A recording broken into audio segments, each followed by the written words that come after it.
ಇದು ಸಿಗಿರಿಯಾ ಅಂತ ಹೇಳ್ತೀವಿ, ಲಯನ್ಸ್ ಫೀಟ್ ಅಂತಲೂ ಹೇಳ್ತೀವಿ. ಇದರಲ್ಲಿ ತುಂಬ ಬ್ಯೂಟಿಫುಲ್ಲಾಗಿ ವಿಶಾಲವಾಗಿದೆ. ಇದು ಕ್ಯಾಂಡಿಯಿಂದ ಒಂದೂವರೆ ಗಂಟೆ ಕಾರಲ್ಲಿ ಬರಬೇಕಾಗುತ್ತೆ. ಬಸ್ಸಸ್ಗಳು ಸಿಗುತ್ತೆ, but I think I wouldn't suggest that, ಯಾಕಂದರೆ ತುಂಬ ಕಷ್ಟ ಆಗ್ಬೋದು. ಆ್ಯಂಡ್ ಇದು ಇಲ್ಲಿಂದ ತುಂಬ ಒಂದು ಬ್ಯೂಟಿಫುಲ್ ವ್ಯೂ ಪಾಯಿಂಟ್ ಸಿಗುತ್ತೆ. ಈಗ ತೋರಿಸ್ತೀನಿ ನಿಮಗೆ. Boss, just come this side.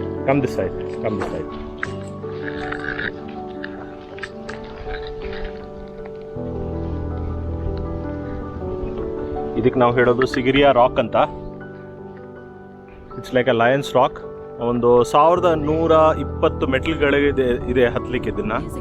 So ನಿಧಾನವಾಗಿ ಹತ್ತಬೇಕಾಗುತ್ತೆ. 1-1.5 ಗಂಟೆ ಬೇಕಾಗುತ್ತೆ ಇದು ಹತ್ತಲಿಕ್ಕೆ. ಸೊ ಹತ್ತಿ ವಾಪಸ್ ಬಂದು ಹೇಳ್ತೀನಿ ಹೇಗಿದೆ ಅಂತ. ಸೊ ಸರೌಂಡಿಂಗ್ ಏರಿಯಾ ತುಂಬ ಫ್ಲ್ಯಾಟ್ ಆಗಿದೆ. Entire area is quite and very very scenic. ಜಾಸ್ತಿ ಜನರು ಇದ್ದಂಗೆ ಕಾಣೋಲ್ಲ. ಏನು ಸರ್ಪ್ರೈಸಿಂಗ್ ಅನ್ನುತ್ತೆ ಅಂದರೆ, ಇದು ಔಟ್ ಆಫ್ ನೋವೇರ್ ಯಾರೋ ಒಂದು ದಂಡೆನ ತಂದು ಇಲ್ಲಿಟ್ಟಂಗೆ ಕಾಣ್ತಾ ಇದೆ. ಜಸ್ಟ್ ಒಂದು ತಂದು ಇಲ್ಲಿಟ್ಟಂಗೆ. ಐ ಥಿಂಕ್ ಹಳೆ ಕಾಲದಲ್ಲಿ ರಾಮಾಯಣ ಟೈಮಲ್ಲಿ ಇದು ಹನುಮಂತ ಒಂದು ಬೆಟ್ಟನ ತೊಗೊಂಬಂದಿಟ್ನಲ್ಲ, ಅದೇ ಥರ ಅನಿಸ್ತಾ ಇದೆಯಪ್ಪ ಇದು.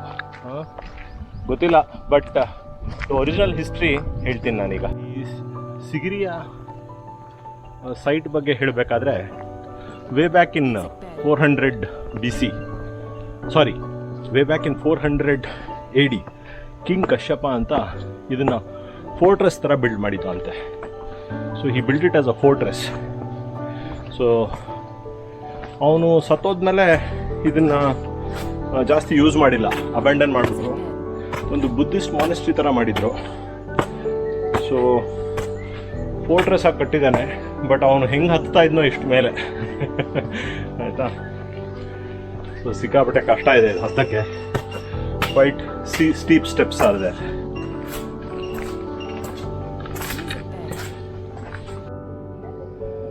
We have an outstanding view from here.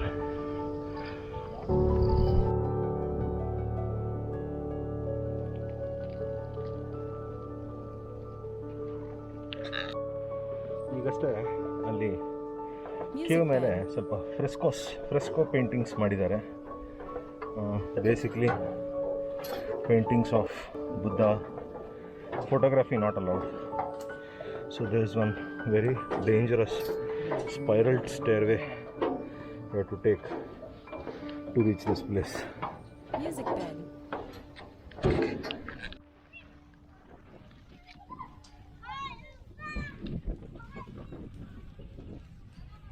This is the lion's feet. Entire head to ಮತ್ತೆ ಬಾಡಿ ಇತ್ತಂತೆ, ಬಟ್ ಈಗ ಬರೀ ಫೀಟ್ ಇತ್ತು. Music bed.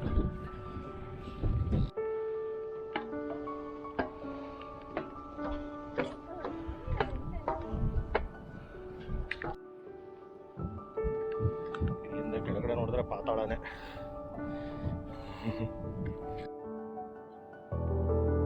This is the summit of Sigiriya rock. ಇದ್ರ ಮೇಲ್ಗಡೆ ಪ್ಯಾಲೇಸ್ ಥರ ಕಟ್ಟಿದ್ದಾರೆ. ಇನ್ನೂ ಸ್ವಲ್ಪ ರೂಯಿನ್ಸಲ್ಲಿದೆ ಎಲ್ಲ. This is a 360-degree view. So ಇಲ್ಲಿ ಯಾಕೆ ಕಟ್ಟಿದ್ದಾರೆ ಅಂತ ಈಗ ಗೊತ್ತಾಯಿತು. He gets a real beautiful pretty view. That's why no wonder ಇಷ್ಟು ಹೈ ಇದ್ರೇನು ಪರವಾಗಿಲ್ಲ, ನಡ್ಕೊಂಡು ಹೋಗ್ತೀನಿ, ಆದರೆ ಇಲ್ಲಿ ಮನೆ ಆದರೂ ಇಲ್ಲಿ ಕಟ್ತೀನಿ ಅಂತ.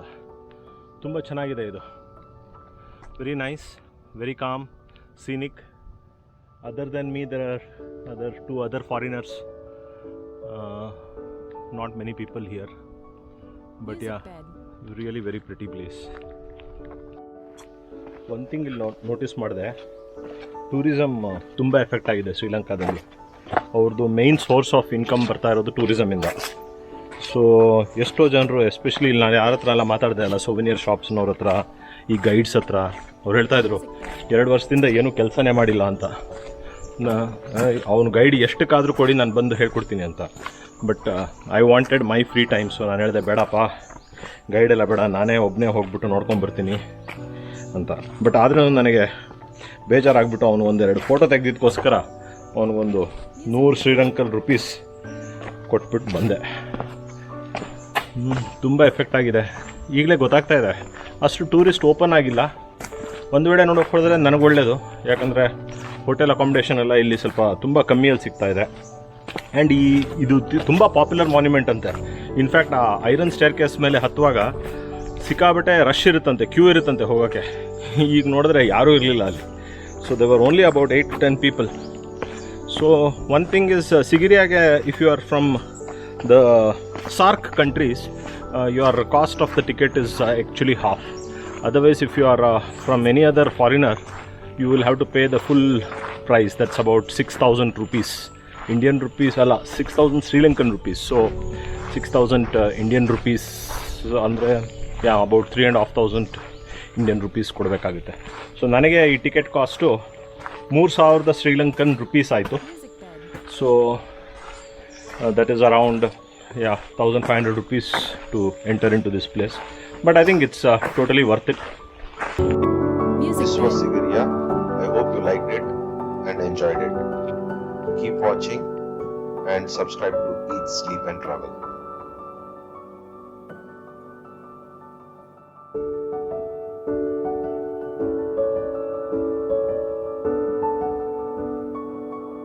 Music Bed.